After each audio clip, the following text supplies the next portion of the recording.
Olha, já sei o nome, já escolhi o nome. Vai ser Ignorantemente.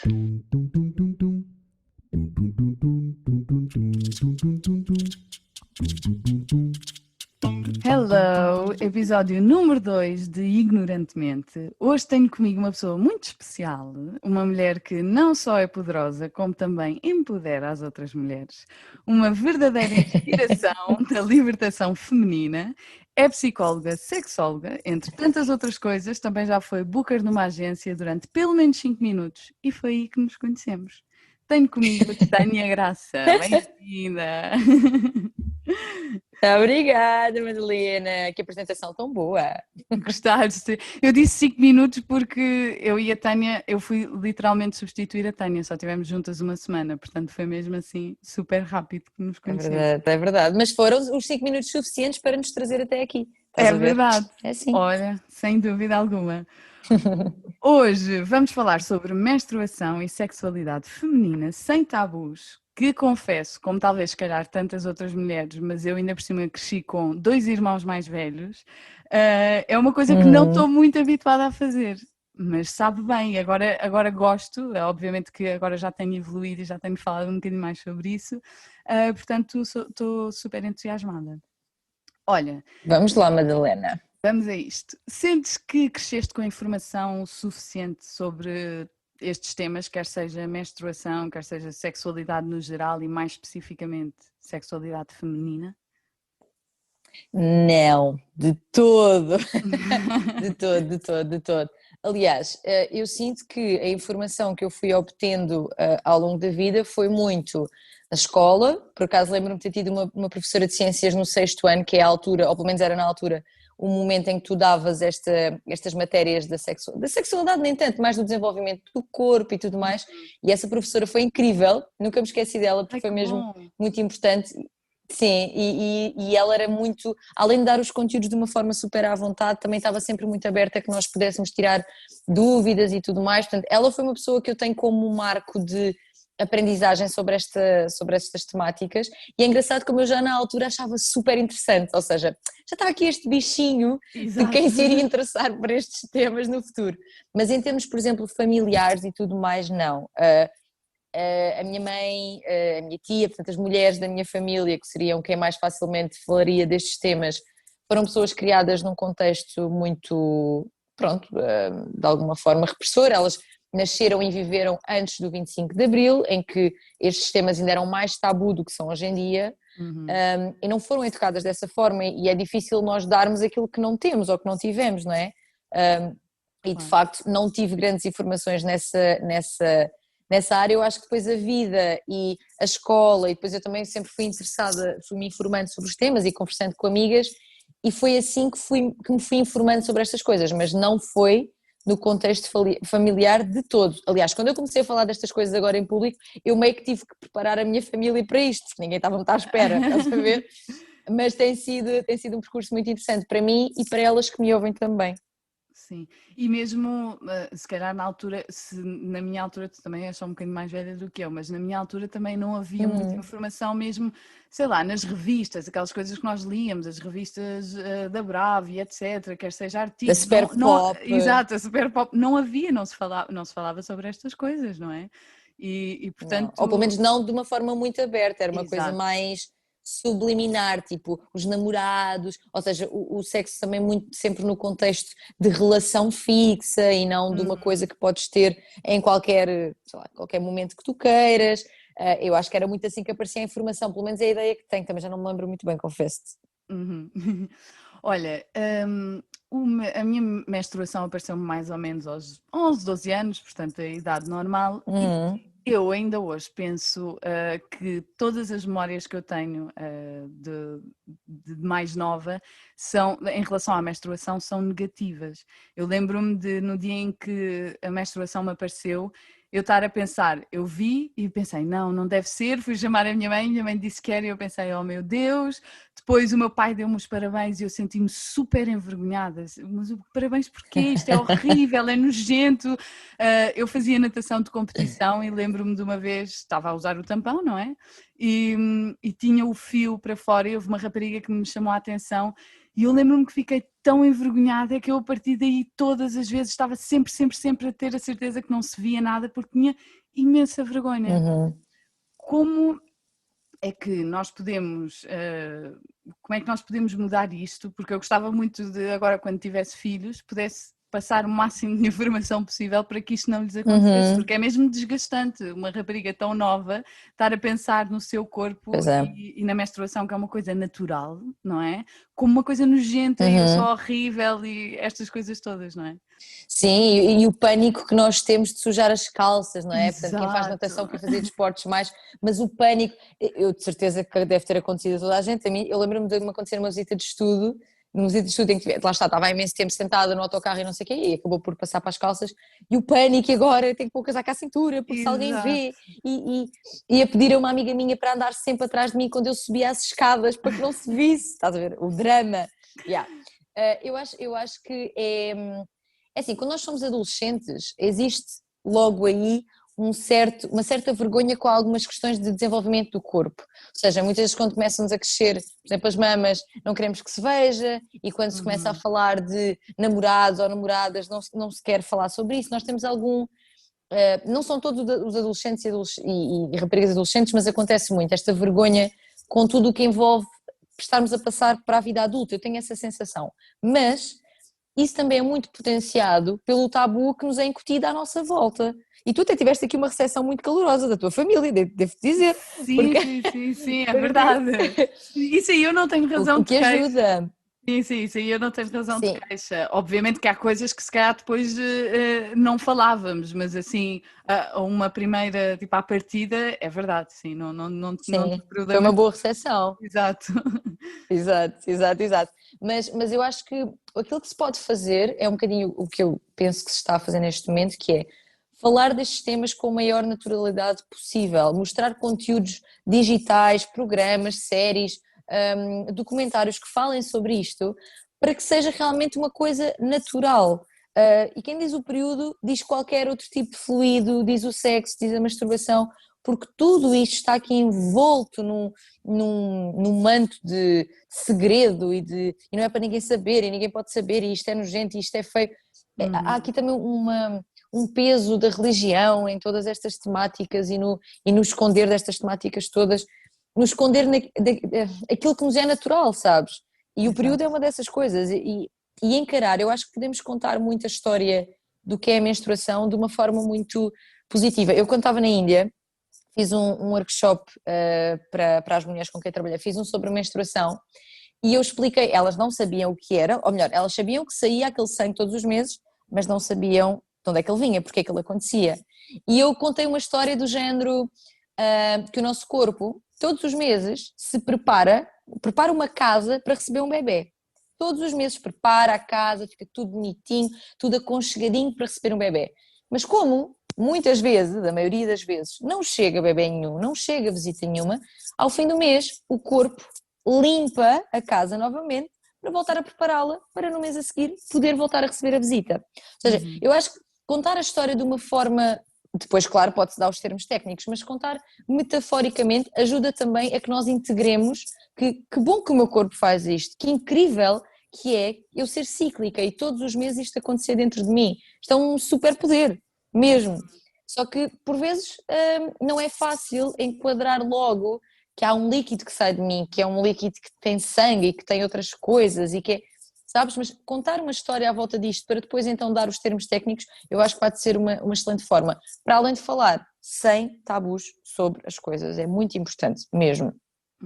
Olha, e agora queria falar um bocadinho da importância também do papel dos homens nestes assuntos no geral. Este episódio vai ser um bocadinho sempre à base de storytelling. Eu lembro-me que quando surgiram os copos menstruais em Portugal, não foi há muito tempo, eu fui das primeiras pessoas, porque já seguia pessoas lá de fora, americanas e etc, que já tinham falado sobre isto, portanto eu fui das primeiras pessoas que queria experimentar e queria perceber se fazia sentido ou não. E lembro-me que a encomenda chegou ao meu local de trabalho e eu trabalhava com muitas mulheres, como tu sabes, e estava só um Sim. homem na sala. Exato, e estava só um homem na sala. Eu lembro-me que chegou a encomenda e eu estava super contente e abri e estava a explicar o que é que era, o que é que fazia, isto e aquilo. E ele sentiu-se tão incomodado ao ponto de levantar-se e sair da sala. O que é que... Bem. Sim, sim. Ou seja, como é que nós desmistificamos isto para os homens? Eu sei bem que não é o nosso dever, mas acaba também por ser porque eles não, sozinhos, eu acho que vai ser muito difícil. Se calhar isto também é uma assumption que eu estou a fazer, mas sozinhos vai ser um bocadinho difícil fazerem esta pesquisa. Mas porquê que será que os homens se sentem assim? Qual é que é a importância de um homem estar bem informado em relação à menstruação, neste caso? E como é que isso pode ajudar a mulher, não é? Quer sejam pais, primos, irmãos, avós, maridos, namorados, etc. Eu acho que é super importante e acho que os homens são convidados de honra para todas estas conversas, todas, da masturbação feminina, da sexualidade feminina, da menstruação, são mesmo, porque eles são parte da questão, não é? Nós vivemos todos em comunidade, a relacionar-nos uns com os outros e umas com as outras e é muito importante que todas as pessoas estejam envolvidas nestes diálogos. Agora, da mesma forma que para nós está envolto em segredo e em tabu, para eles então, que não têm, então nem sequer sabem bem, não é porque nós escondemos aquilo que temos, eles não sabem muitas vezes do que é que nós estamos a falar, não têm noção do que é que significa, do que efeitos é que tem no corpo, do que é que, exatamente como é que acontece, não é? E não têm essa informação porque se a nós que temos nos é pouco dada essa informação, imagina a eles. Portanto, eu acho que sim, nós temos um papel sobre isso, precisamente, lá está, falando com naturalidade, aquilo que tu fizeste acho que é super o caminho. Esse rapaz provavelmente dessa vez ficou incomodado, mas aposto que numa segunda e numa terceira vez a coisa já lhe caiu de outra forma, porque claro que opá, num primeiro impacto às vezes pode ser tipo, ai, mas não quero falar sobre isso, ou não sei nada sobre isso, ou, não é? Sim, Mas sim. é precisamente na consistência que se quebra o tabu também. Claro, eu falei do rapaz especificamente porque queria abordar o tema, obviamente, dos homens neste sentido, mas havia mulheres também que estavam incomodadas com o facto de eu estar a falar sobre aquilo e estar a explicar como é que se punha e o que é que fazia e, portanto, aquilo que tu estás a dizer é mesmo verdade, a partir do momento em que as próprias mulheres, muitas, estão incomodadas com o assunto e não falam, é muito difícil depois que os homens também o façam. Não é impossível, atenção. Exato. Exato. É assim, eu acho que daquilo que eu sinto na minha página, no Instagram e dos feedbacks que vou tendo, é que os homens estão cada vez mais interessados em participar dessas conversas para saberem mais de nós, sabes? Para perceberem como é que podem lidar connosco, para perceberem o que é que acontece connosco e eu acho que isso é incrível e fico muito contente, mas realmente nós temos um papel importante também sobre isso. Eu não diria que somos as únicas responsáveis, isto é um trabalho conjunto, de parcerias, vá, mas temos um papel importante nisso, na educação dos outros também.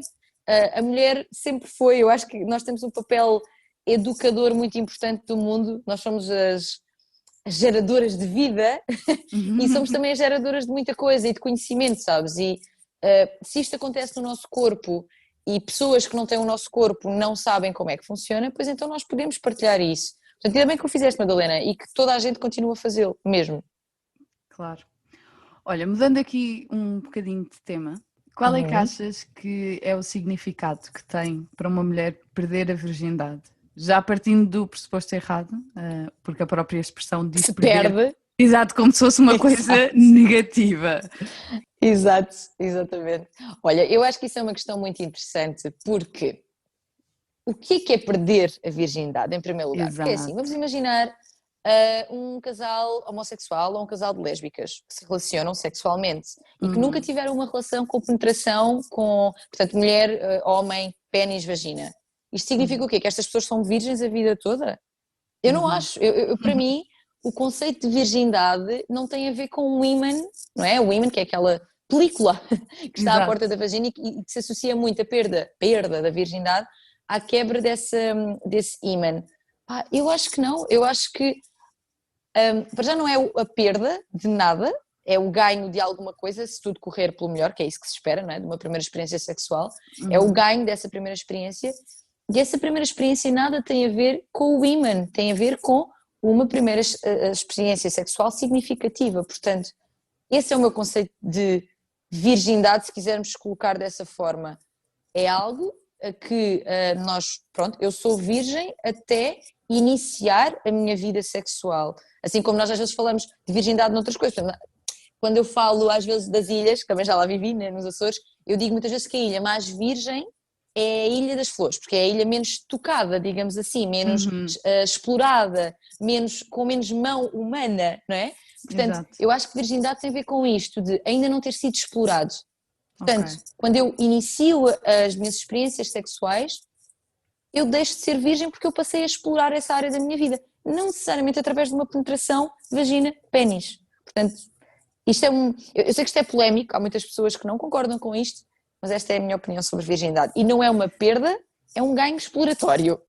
Pois, sim, até porque eu, por acaso, eu tenho ideia de que ao crescer o conceito que eu tinha de perder a virgindade era isso que tu tinhas falado do ímã, era o romper o ímã.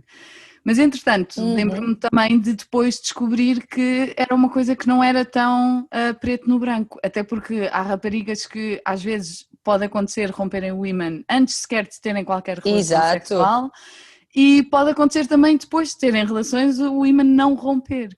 Portanto, aqui... Exatamente. Sim, aqui vai depender muito de pessoa para pessoa. Uma coisa interessante também em relação a isso, eu vi uma TED Talk em que falavam exatamente do que tu estavas a dizer, de um casal homossexual, em que ela estava numa consulta com a sua psicóloga e a psicóloga estava a dizer, olha, interessante, então quando é que tu sentes que perdeste a virgindade? Porque ela já tinha uma namorada há algum tempo e ela disse que para ela perdeu a virgindade quando teve o primeiro orgasmo. E eu achei isto tão bonito, não é? Achei, sim, é mesmo. Faz todo o sentido. É uma coisa mesmo, porque lá está, é o que tu falaste do não, tu não perdeste, tu ganhaste. Tu finalmente encontraste, exatamente. Não é? Estiveste ali a explorar e pronto, encontraste. Então é isto, ok. E assim até podemos ver a virgindade como algo que deixamos de ter a partir do momento que nos... Porque assim, o primeiro orgasmo pode muito bem ser tido sozinha. Exatamente. Portanto, até podemos ver dessa forma, que é, eu deixei de ser virgem a partir do momento que eu me explorei sexualmente e encontrei prazer através dessa exploração. Acho que também é uma forma super bonita de ver a coisa. Agora, basear virgindade numa relação sexual, penetração, em que eu rompo um ímã, eu acho que é reduzir muito a riqueza que é a sexualidade das pessoas, mesmo. Para uma rapariga jovem, o significado de sexo é completamente diferente do que para um rapaz, certo? É assim, se é diferente o significado, eu acho que nós fazemos, que nós achamos que é mais diferente do que é na realidade, e isto é engraçado porque em vídeos que eu fiz sobre o que é que as mulheres querem no sexo, o que é que os homens querem no sexo, eu aqui voltei mais para a sexualidade heterossexual, mas é engraçado que aquilo que as pessoas procuram, e o meu público é um público essencialmente jovem, houve uma rapariga, uma seguidora que disse que eu falava, eu era a messia dos millennials, porque eu falava para o pessoal dos millennials, que somos nós, que é a malta que nasceu nos anos 90, nos anos 2000, portanto é muito para este público que eu falo e com o qual contacto mais, pessoal dos 20, 30, digamos assim. E quando eu fiz estas pesquisas em que eu perguntei às pessoas o que é que os homens e as mulheres queriam no sexo, sabes que não é assim tão diferente, sabes? Porque as pessoas procuram, claro que depende da fase de vida em que estás e tudo mais, obviamente, mas as pessoas procuram conexão, prazer, comunicação, iniciativa do outro, sentirem-se desejadas e desejados, portanto, eu não sei se é assim tão diferente. Agora, claro que a exploração da sexualidade feminina e masculina acaba por ser um bocadinho diferente, porque nós tendemos a ter, a sexualidade feminina é mais, daquilo que eu estudo e que eu vejo, é mais complexa, é mais multifatorial, ou seja, há muitos fatores que influenciam o nosso desejo. Os homens, eu não quero dizer que são mais básicos, mas acabam por ter um desejo que mais facilmente é disputado, sabes? E um prazer que também mais facilmente é atingido. é um membro externo e só isso já faz toda a diferença. O nosso prazer acontece de uma forma muito interna ou externa, mas muito colado ao corpo, sabes? E isto levanta logo muitas dúvidas, mas como é que isto acontece? O orgasmo feminino, porque assim, o orgasmo masculino tu vês algo que acontece diretamente, o feminino não. Pode haver uma ejaculação feminina, mas não é uma coisa que aconteça de todas as vezes, na maior parte das mulheres. Há mulheres que nunca ejacularam e não quer dizer que não tenham muito prazer. Portanto, existem diferenças sim, isto quer dizer que existem diferenças sim ao nível das especificidades da sexualidade de cada um, mas eu acho que aquilo que procuramos no sexo não é assim tão diferente. Mas isto é uma perspectiva pessoal daquilo que eu vejo, que há outras pessoas que terão outra opinião. Eu tenho a sensação que aquilo que procuramos é prazer, conexão, comunicação e sentirmos amadas e amados. Amadas não quer dizer necessariamente estar apaixonada, mas desejadas, digamos assim. Portanto, não sei se será assim tão diferente, pelo menos na minha perspectiva. Boa, mas isso é giro, porque foi toda uma informação nova, porque eu não tinha essa ideia, mas se calhar também ainda não tinha explorado o suficiente para exatamente fazer essa informação, mas pronto, é para isso que aqui estamos. Olha, exatamente. Em relação à educação sexual, quando é dado, há pouco tu até estavas a falar que tiveste a sorte de ter uma boa professora, não é? Quando é dado na escola, é ensinado muito, a maior parte das coisas nas raparigas é ensinado os períodos, portanto, como algo, não como, eu não diria que é ensinado como algo negativo, mas depois acaba por ser dada essa conotação, mas portanto algo que é muito íntimo e se esconde, etc., ou as gravidezes indesejadas, pelo menos da experiência que eu tenho. Certo. Nos rapazes é falado das ereções e das ejaculações. Eu lembro-me de, numa aula de educação sexual, quando nós fazíamos aquelas perguntas anónimas e depois a professora ia lá buscar e depois respondia. Eu lembro-me de já ter esta ideia de que com as raparigas era tudo mau, mas com os rapazes era tudo bom. Até porque eu também tinha esta experiência em casa, não é? Portanto, quando se falava em casa sobre isso, com dois irmãos mais velhos, era sempre isto que acontecia. E então eu lembro-me de fazer a pergunta muito simples, que era: as raparigas têm a menstruação e os rapazes o que é que têm de mau? E eu fiz esta pergunta. E a professora não respondeu. A professora abriu o papel, leu a pergunta em voz alta e disse: eu não percebo esta pergunta, não vou responder. E não respondeu. E eu lembro-me de ficar super chateada. Exato, eu lembro-me de ficar super chateada, mas ao mesmo tempo não quer dizer nada porque eram anónimas e eu não queria que soubessem que aquela pergunta era minha. Mas isto aconteceu e há sempre esta conotação muito mais negativa, quando és mais novo, principalmente, para a vida sexual da mulher do que para o homem. É verdade, eu também acho que sim. Eu acho, para já, a educação, para começar, a educação sexual que se faz neste momento, daquilo que eu sei, é muito pouca. Está legislado que deve acontecer e está legislado inclusive a carga horária que deve ter e tudo mais, mas não é feita. Os profissionais, neste caso os professores, que geralmente são quem tem que o fazer, muitas vezes não se sentem à vontade com o tema, não têm a formação necessária, e eu compreendo que não seja fácil de repente para um professor de matemática de 50 anos falar de sexualidade. Eu compreendo isto, porque não foi o contexto em que cresceu, não foi o contexto em que deu aulas até o momento, não é? Não participou desse tipo de temas e é difícil fazê-lo. E depois, a pouca educação sexual que é feita é muito na perspectiva dos perigos dos quais tens de te defender. Cuidado, especialmente a mulher, porque pode engravidar, então tem que ter cuidado. E o período é sinal de que ela já pode engravidar. Aliás, é uma coisa que se diz às miúdas muitas vezes quando elas têm o período, que é agora vê lá cuidado a brincar com os meninos, é melhor não brincares com os meninos. Estás a ver? Ou seja, esta coisa a partir do momento que tens o período, protege-te disto, porque isto é mau. E quando tu ensinas sexualidade numa perspectiva de perigo, de protege-te porque isto é mau, claro que isso cria imensa repressão, especialmente nas mulheres, porque são elas que estão mais vulneráveis. Lá está, o homem tendo, e volto a dizer esta questão do membro, não é? Ele é que tem um membro externo, ele é que faz as coisas, nós quase como receptoras e receptoras de algo que se calhar não queremos. É preciso ter cuidado, é preciso proteger-nos porque não queremos engravidar, porque não sei o quê. Este ensinamento na perspectiva do perigo é tão repressor, deixa marcas tão negativas na vida das mulheres. Para mim, a educação sexual deve ser ensinada não como cuidado, isto é perigoso, usa um preservativo para te protegeres. Não, deve ser, olha, usa um preservativo para poderes aproveitar isto ainda melhor, porque é tão incrível que vamos só minimizar os riscos que existem, é verdade, mas vamos minimizá-los para poder viver isto com ainda mais prazer. entendes? Para mim é isto, é ensinar a sexualidade de uma perspectiva do bom, da experiência incrível que pode ser se nós nos protegermos dos perigos que existem. E este prazer é ensinado para homens e para mulheres, ou seja, que seja uma coisa, por exemplo, quando se ensina anatomia do corpo, não se ensina, hoje em dia já não sei, hoje em dia se calhar até pode estar a acontecer isso e eu estar a ser injusta com algumas professoras, mas tu não falas do clitóris ou não falas do clitóris como centro de toda a felicidade feminina. Não se fala, sabes? Fala-se do menstruação, cuidado, preservativos, porque senão podes engravidar. E o prazer onde é que ficou nesta conversa? E o bom que pode ser onde é que ficou nesta conversa, sabes? Eu acho que isto tem que se trazer para que se liberte as mulheres e os homens também de algumas ideias erradas e que a proteção seja vista assim como que bom que estamos a usar proteção, porque assim vamos viver isto ainda mais à vontade. Eu acho que tem de ser muito nesta perspectiva, mesmo. Uhum. Sim, é super interessante. Agora, aproveitando aqui a onda do lado negativo e da conotação negativa que as mulheres carregam às costas com algumas coisas, a sexualidade e os órgãos genitais para uma mulher são vistos, por muitas mulheres, são vistos como algo feio e nojento e que se tem vergonha, mesmo o próprio órgão, não é? Sim. Muitas mulheres rapam totalmente os pelos, por exemplo, da vagina e das virilhas, porque querem ficar o mais puras possíveis para os homens. E isto é uma ideia também um bocado quase perversa, não é? Porque um órgão genital sem pelos ainda nem sequer está evoluído e só mesmo as crianças é que têm.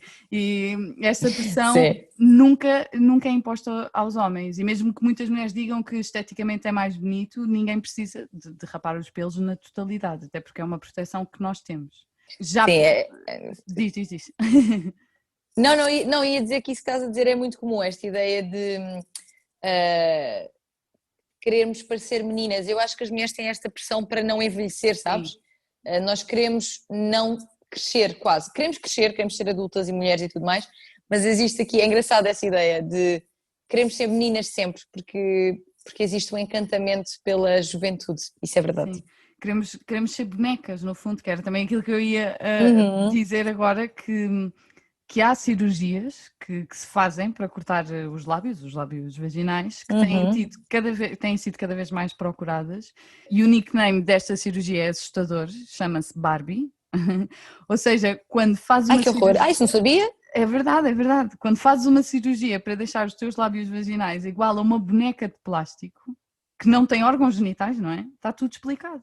Ou seja, tu não estás preocupada contigo ou com o teu prazer, mas sim com a sensação que vais dar ao homem, porque muitas delas acabam por ficar sem prazer, muitas cirurgias correm mal, porque se elas querem ficar com os lábios mais pequenos e etc, muitas cirurgias correm mal e depois acabam por ficar sem o prazer, ou seja, só estão preocupadas com o homem. Como é que nós podemos mudar esta mentalidade? O que é que está aqui a acontecer?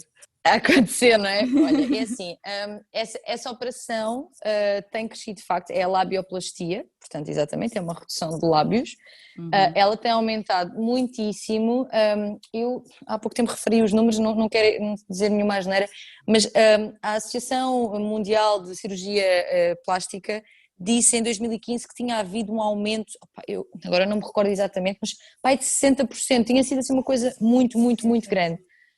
Portanto, é assustador no sentido em que é muita gente, é uma preocupação que está a surgir mesmo, é uma pressão que está a surgir mesmo, nós já temos muitas pressões a nível do corpo que devemos ter, da cara que devemos ter, dos dentes que devemos ter, das mamas que devemos ter, do rabo que devemos ter, pronto, e agora juntou-se aqui a vulva. De onde é que eu acho que vem esta pressão? De imagens irreais que vemos, por exemplo, na pornografia, que se tu fores a pensar bem, os meninos veem os pénis uns dos outros, mas nós não vemos muitas vulvas umas das outras, porque a vulva só se vê bem perna aberta, sim, não é? E nem, não é? Portanto, tu nos balneários tu não vês as outras, no máximo vês assim por fora e parece-te, pronto, que é pequenina ou que é jeitozinha a da outra, ou não, pronto, mas nós temos pouco acesso a outras vulvas e os acessos que temos são a vulvas muitas vezes já modificadas esteticamente, através de cirurgia, ou são vulvas escolhidas a dedo, não é? As meninas, as raparigas, as mulheres que vão para a pornografia, muitas vezes, claro que depois também temos muitos tipos de pornografia, mas muitas vezes são esta mulher com os lábios curtinhos, com aquela vulva de bebezinha, sem pelo nenhum. Portanto, a referência que nós temos é essa. A referência que nós temos de belo, de vulva, é essa. Agora, Exato. gente, eu batalho muito nisto também no Instagram. Há tantas vulvas diferentes como caras diferentes. Não há duas vulvas iguais. É natural ter os lábios grandes, é natural ter os lábios assimétricos, é natural ter os lábios escuros, é natural, é normal mesmo. Não temos de ser todas iguais. Se todas as caras, todos os cabelos, todos os corpos são diferentes, por que é que havemos de querer uniformizar as vulvas? Quando elas são belas, todas, nas suas especificidades, na sua individualidade. E são mesmo. Mas eu acho que todas as mulheres já pensaram sobre isto. Há mulheres que reduzem, pronto, aí já mete outras questões, mas há mulheres que reduzem porque se vê muito, por exemplo, nas calças, quando os lábios são mesmo muito proeminentes, às vezes sentem esse desconforto de terem aquela, como se chamava, a camel toe. Exato, não é? exato. E há mulheres que se sentem constrangidas com isso. Pá, e eu compreendo que em determinados casos até possa fazer sentido para a pessoa. Eu não sou contra a cirurgia estética, eu acho que cada pessoa também tem o direito de fazer as alterações que quiser fazer, mas que o faça de uma forma muito consciente e que perceba de onde é que vem esse desconforto. Será que é para agradar um homem? Ou será que é para agradar o mundo? Será que tem a ver com eu vejo que o que é bonito não é o que eu tenho, então eu quero ser igual ao que é bonito? Porque mais do que fazermos a cirurgia, mais do que alterarmos o que é que seja o nosso corpo, quem diz a vulva diz as mamas, diz outra coisa qualquer, perceber de onde é que vem este desconforto, de onde é que vem esta insegurança. Será que lá está, é de um lugar de pressão dos outros? Ou sou eu que estou desconfortável por alguma razão? Entendes? Portanto, não é tanto só a alteração, é de onde é que ela vem, essa vontade. E muitas vezes é de uma pressão de agradar o mundo e a estética que o mundo nos impõe. Pá, e se for assim, não. Na minha perspectiva, não. Amem as vossas vulvas, porque elas são lindas. Têm todas um encanto especial. É verdade, é verdade. E eu gosto muito da forma como, aliás, eu obviamente que já te sigo há muito tempo e vejo os teus vídeos e isso tudo, mas quero aproveitar este espacinho para te elogiar um bocadinho, porque acho mesmo que a forma como tu falas, toda a gente devia ouvir, porque é tão despreocupada e é tão simples que é impossível não se perceber. Sim. E acho que mesmo para qualquer idade, tu há bocado estavas a falar dos millennials e de teres uma comunicação mais para os millennials, mas eu por acaso acho que, ok, se calhar se formos a ver o teu público-alvo pode ser os millennials, mas no geral qualquer pessoa, quer seja mais novos ou mais velhos, percebem aquilo que tu dizes e é ótimo, Sim. porque tem sido mesmo assim quase uma luz ao fundo do túnel. Ai, que boa, obrigada. Eu sinto realmente que a minha comunicação chega a várias pessoas, tanto, lá está, agora, por exemplo, com as idas à televisão e tudo mais, o público já não é bem o mesmo, porque as pessoas que assistem a este tipo de programas não são as mesmas que assistem ao Instagram, não é? E eu acho que é bom porque acaba por chegar a mais gente. Quando eu digo que é para os millennials é porque os dramas, por exemplo, fiz um vídeo sobre o ghosting, não é? Isto é uma coisa mais da nossa geração, estás a ver? Por exemplo, ou fiz um vídeo sobre o que é que as mulheres gostam no sexo. Claro que aquilo, eu lembro-me de haverem pessoas que vieram comentar e dizer mas isto é para raparigas mais jovens, ou seja, houve mulheres mais velhas que ouviram e não se identificaram tanto, mas está tudo bem, eu acho é que realmente, e nisso concordo contigo e fico muito contente que seja assim, eu acho que numa perspectiva educacional, realmente a minha mensagem passa para vários públicos e isso deixa-me muito contente, por isso, se puder passar para o máximo, diz? Ia dizer que daqui a uns anos vais ter os teus vídeos a passar nas aulas de educação sexual. Eu espero. Olha, seria uma mais-valia, não tenho dúvida nenhuma. Exato. Eu ficava mesmo contente, digo já. Há uma ideia geral que uma mulher num casal homossexual é mais feliz sexualmente do que uma mulher num casal heterossexual. Ou seja, coloca aqui os homens numa posição de despreocupação em relação ao prazer feminino. Isto de facto acontece? E se sim, porquê? Olha, as estatísticas dizem de facto que as mulheres em relações lésbicas, neste caso, têm mais orgasmos. Ou seja, quando se faz estudos de percentagem de vezes que tens orgasmo nas relações sexuais, as mulheres lésbicas reportam mais prazer, ou seja, mais prazer, isto é, mais orgasmos. Eu acho que isto vem de várias coisas, isto vem de ao longo do tempo, ao longo dos anos, os homens terem sido desresponsabilizados do prazer feminino, porque não lhes era ensinado sequer nada sobre isso. Eles tinham apenas vontade e descarregavam a sua vontade, e a mulher era receptora dessa vontade, ponto.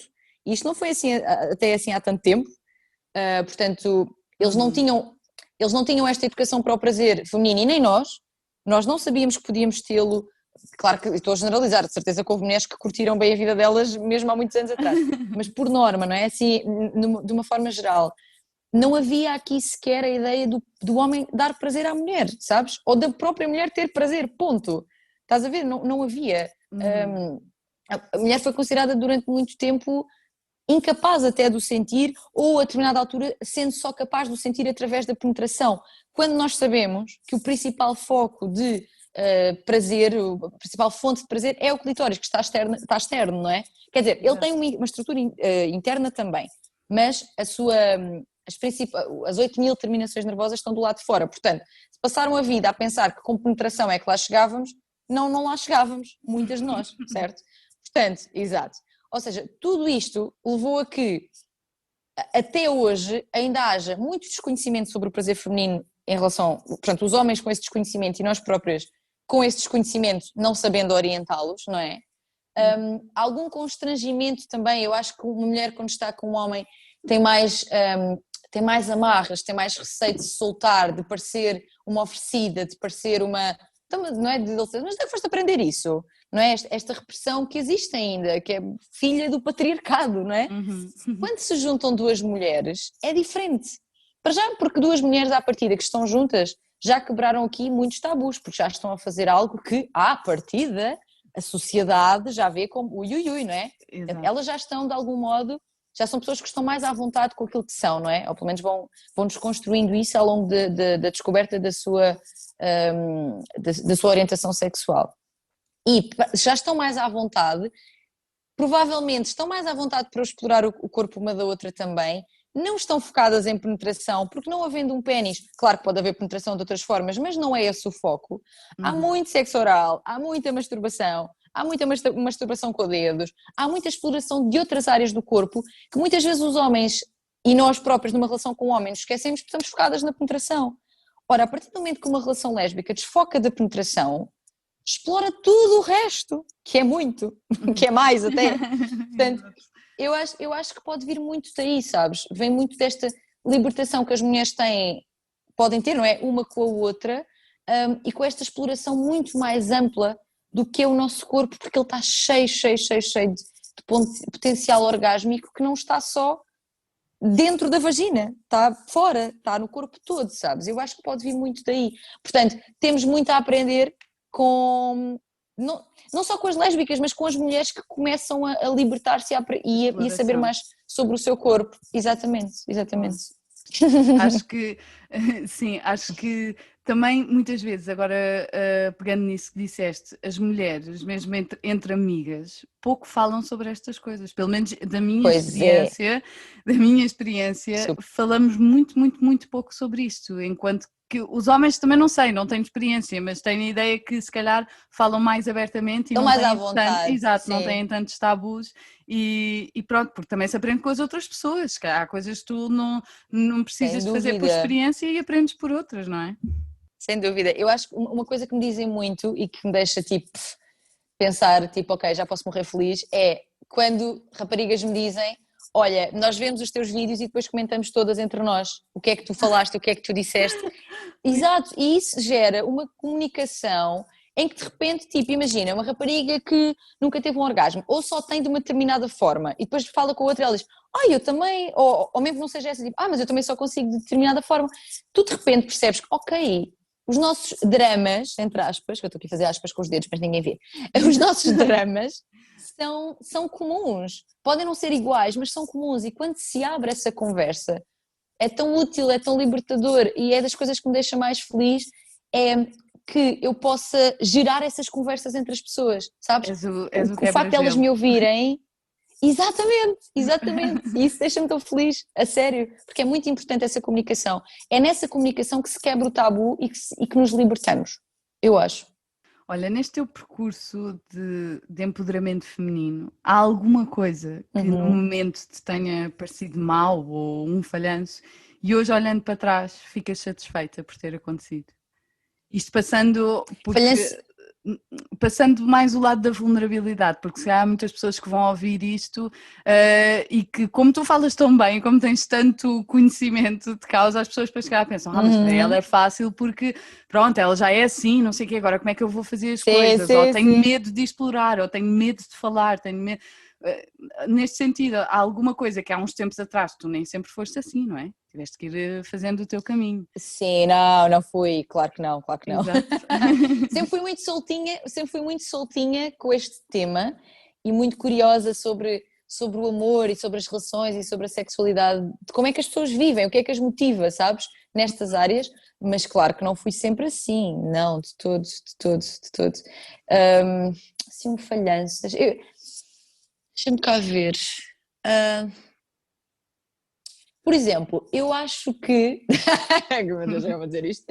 Eu acho que já houve, agora não, mas já houve relações sexuais que eu tive em que eu não fingi orgasmos, porque por acaso nunca fiz isso é verdade, nunca fingi, nunca tive essa cena de fingir, porque achei sempre que ia ser só ridículo se fingisse e provavelmente ia-me sentir ridícula a fazer aquele alarido.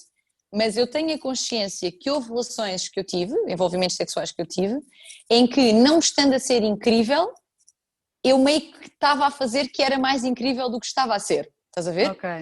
Que é uma coisa que eu acho que vem também muito da pressão da pornografia, em que as mulheres estão para ali a gritar o tempo todo e que os gritos é que dão prazer ao homem e que ele assim vai se sentir o maior da sua aldeia. Exato. E eu acho que já houve situações da minha vida em que fiz isso, em que não estava a fingir, mas estava a exagerar um bocado, sabes? Para que ele ficasse mais contente, para que ele sentisse que estava a ser melhor do que realmente estava a ser. E eu acho que nós não temos que fazer isto. Acho que é preciso comunicar, indicar ao outro, às vezes só com o corpo, não tem de ser sempre com palavras, mas indicar meio que com o corpo o que é que está a ser melhor, o que é que não está a ser tão bom. E mesmo depois da relação sexual, poder comunicar isso para encontrarmos a forma, estás a ver? Não estar a fingir ou a exagerar algo que não está a ser assim tão incrível, porque a pessoa vai achar que está a ser e não está. E isso não é bom para ninguém, não é? Porque ele fica feliz, mas fica, não te falava disso também no story, ele fica feliz, mas fica feliz com uma mentira, e não acho que isso seja positivo e não me orgulho particularmente de ter feito, ainda que compreenda de onde é que isso vem, estás a ver? De querer agradar o outro, de querer que ele se sinta bem, de querer excitá-lo também, não é? Mas acho que a excitação tem de vir muito de um dar e de um receber e de uma comunicação do que é que está realmente a ser bom, de um deixar fluir e não de pôr-me para aqui aos gritos para tu achares que está a ser brutal, quando se calhar não está a ser brutal. Portanto, acho que isso assim de repente é o que me lembra assim em primeiro lugar. Com certeza que terão havido outras coisas, situações relacionais em que deixei que a pessoa se calhar, sei lá, me controlasse mais, ou sabes, um estilo de relação mais abusivo, que é uma coisa também que eu falo muitas vezes. Com certeza que tive situações, claro que sim, estou-me a lembrar de algumas situações em que a pessoa teve comportamentos que foram abusivos e que eu meio que me deixei ali ficar por algum tempo também, sabes, e olhando para trás penso, ok, mas isso foi importante, sabes, todas estas coisas foram importantes não só para a comunicação que eu tenho hoje com as mulheres com quem trabalho, para compreender o lugar em que elas estão, que muitas vezes são lugares como este que estou a falar, e lá está, eu acho que quando somos conhecedoras, não temos de ter experimentado tudo para falar sobre tudo, não de todo, nem experimentei tudo, gente, que fica aqui bem claro, que há muita coisa por explorar e ainda bem que há, que a vida é mesmo isso, é uma exploração. Mas que bom que também já estive na pele de muitas pessoas que vêm ter comigo para pedir ajuda, para também conseguir ajudá-las de uma forma ainda mais empática, sabes? Porque eu estive lá e sei o que é estar ali. Portanto, que bom que isso aconteceu, sem dúvida. Claro, é diferente de teres sentido na pele. Muito obrigada por esta partilha. Nada, o prazer foi meu. Olha, sobre a tua primeira ida ao programa da Cristina, que chegou muita gente, surgiu este comentário, que agora vou abrir aspas, também ninguém vê, como estávamos a falar há bocado, ninguém vê, mas pronto, vou abrir aspas. Boa noite. Sim. Desculpem-me, mas acho que o tema não é apropriado para o momento que estamos a passar. Não se pode falar disto com crianças em casa, só no momento certo e na hora certa. Tudo relacionado com sexo é para ser falado em casa e não na TV. O sexo é para adultos e não para crianças. E é por isto que as meninas de hoje engravidam sem estrutura. Ok, então Ai, vamos por meu partes. Deus. Fechei as aspas já. Vamos por Onde é que tu partes. viste isso? Ver Facebook, só pode? Não, vi no Instagram do programa da Cristina. Ah, No dela, não foi no Scandal. teu, não Sim, foi no teu. nem vi. Então Mas é que no vamos. Facebook houve uma data de comentários desses, por isso é que eu Sim, estou a pronto, dizer o isto. Facebook também já é outra geração, não é? Há uma geração mais velha a Exatamente. usar o Facebook, portanto já se previa, se calhar. Então, Exato, exatamente. indo por partes, eu gostava que falasses desta Uhum. ideia de não se poder falar de sexo com crianças, sobre o momento e hora certa, Uhum. que é isto e quando é que é este momento, e sobre, mais uma vez, Uhum. o papel da mulher aqui ser a consequência de tudo isto. E todos estes comportamentos vistos como negativos culmina na gravidez das jovens, portanto, mais uma Na vez. menina que engravida. Exatamente, as raparigas é Malvada. que andam aí a fazer o que não devem. Exato. Exatamente. Olha, lá está. Esse comentário dava toda outra uma dissertação, mas tentando aqui Sintetizar. sumarizar. Exato. Exatamente. Em primeiro lugar, eu acho que podemos sim falar de sexo na televisão, na rádio, nos jornais, desde que seja de uma forma, como é que eu ia dizer isto? De uma forma que seja educativa, que pode ter sentido de humor, que pode ter à vontade, mas que seja educativa, que não seja uma coisa que, sei lá, que venha trazer informações que são, sei lá, ofensivas ou que são difíceis de gerir, se bem que elas vão ser sempre difíceis de gerir por algumas pessoas, nomeadamente este senhor, mas se ela for feita de uma forma educativa, interessada em ajudar os outros. Era uma mulher? Era uma senhora, sim, sim. Vê lá, eu na minha cabeça assumi que era um homem, estás a ver os meus preconceitos também a falar? É verdade. Pois, é verdade.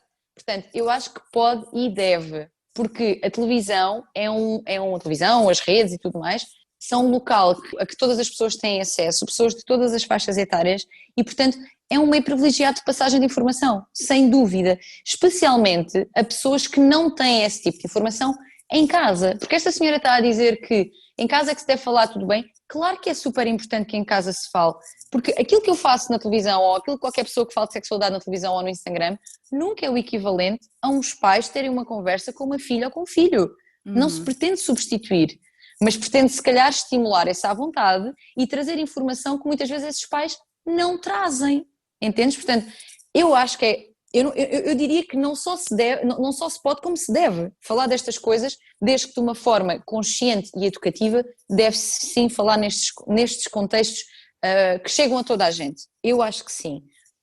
Em relação a falar de sexualidade com crianças, também discordo desta senhora, também acho que se deve falar de sexualidade com as crianças de uma forma que também seja adaptada. Agora, adaptada isto é, se calhar não vais falar logo num sentido super gráfico de ejaculação e de orgasmo e se calhar não tem de ser logo assim, se calhar estás a falar com uma criança de 5 anos, falas numa perspectiva mais metafórica, dando os nomes às coisas, mas mais metaforicamente. Se calhar quando já tem 10 falas de outra forma. Agora, também não me parece que a forma que, por exemplo, que eu falei dessa vez na Tininha, na Tininha, que não, é porque eu digo isto muitas vezes depois está-me assim, na Cristina, não me parece que tenha sido ofensiva, que tenha sido demasiado Sim, gráfica ou... Sim, não, sim. foi super educativa, portanto, se acontecer da forma que eu fiz, pelas minhas mãos ou pelas mãos de outra pessoa que trabalhe de uma forma igualmente consciente e com a intenção de ajudar, epá, sim, deve ser feito e deve ser feito inclusive para as crianças. Nenhuma criança que me tenha visto naquele dia teve ali informação que estava completamente à margem do que era o que ela devia ouvir, sabes? Se calhar eu estava a explicar de uma forma mais voltada para os adultos, é verdade, mas se uma criança visse, não era ofensivo, não era desadequado, na minha perspectiva, e eu acho que a grande maioria das pessoas também sentiu assim. Sim. Portanto, em suma, deve-se sim falar com as crianças, nós somos seres sexuais desde que nascemos até que morremos, portanto deve-se falar de uma forma adequada àquela faixa etária, que seja que seja apropriada para que a criança também vá entendendo, não é? Acho sim que se deve falar nos meios de comunicação, sem dúvida, desde que seja de forma consciente e educativa. E esta ideia de depois as meninas engravidam, isto é altamente machista, não é? Isto é altamente meninas, fechem as perninhas e tenham cuidado, porque senão estão-se a pôr a jeito.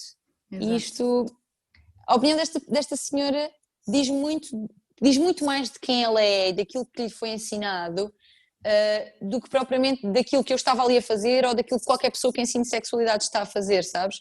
Diz muito mais sobre ela, na minha opinião, é o que eu sinto.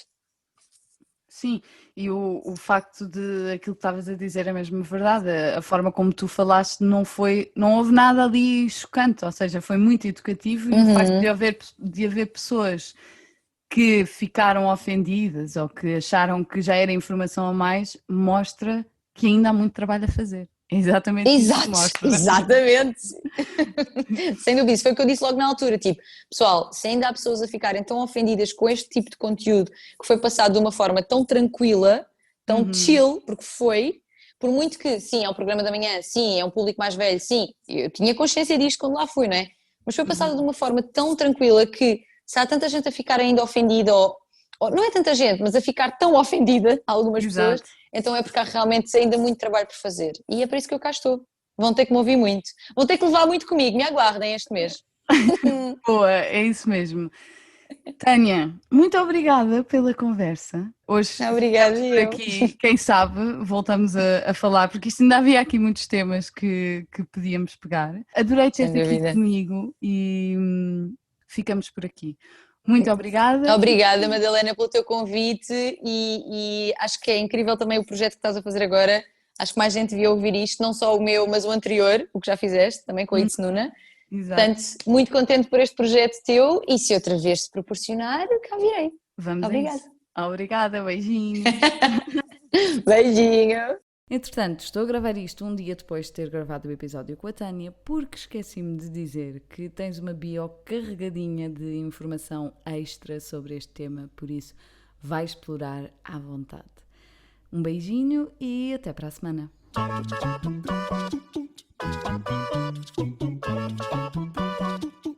Tchau.